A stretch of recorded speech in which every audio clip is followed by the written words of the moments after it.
Good day, ma'am, sir. I'm Sandra P. Monhe. I'm 38 years old.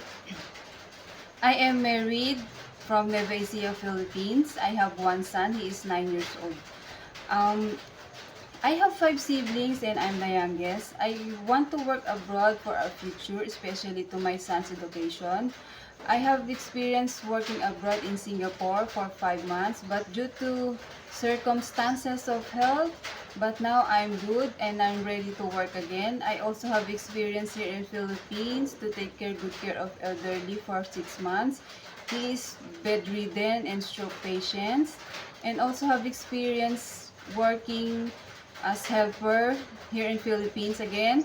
I do washing, ironing clothes, wash the dishes, marketing, gardening, sometimes cook, cleaning the house, feed the dogs, and paying their bills, deposit their money, and um, assist my employer to go to the hospital. And I'm willing to take good care of a toddler.